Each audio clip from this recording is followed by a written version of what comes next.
Tony മദ്യപിക്കില്ല, പുകവലിക്കില്ല, യാതൊരു വിധ ചിത്ത സ്വഭാവമില്ല. പക്ഷേ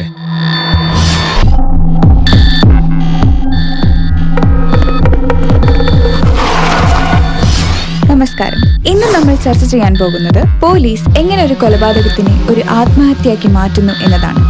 3 കാര്യങ്ങളാണ് പ്രധാനമായിട്ടും.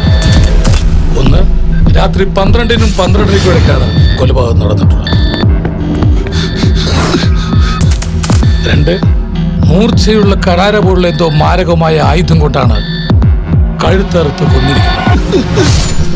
3, തെളിവിനായി ഒരു CCTV ദൃശ്യം പോലും അവിടെ അവശേഷിക്കുന്നില്ല എന്നുള്ളതാണ് ഏറ്റവും വലിയ യാഥാർത്ഥ്യം. എനിക്കങ്ങനെ തോന്നുന്നില്ല സാർ. കാരണം ഈ മരിച്ച ആള് അത്ര വെടിപ്പായിട്ട് എനിക്ക് തോന്നുന്നില്ല. കാരണം അയാൾ ആഗ്രഹിച്ച റിസൾട്ട് എന്നെ നിന്ന് കിട്ടിയിട്ടുണ്ടാവില്ല.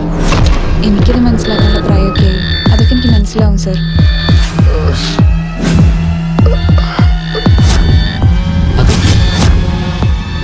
കറുത്തച്ഛനോട്ട്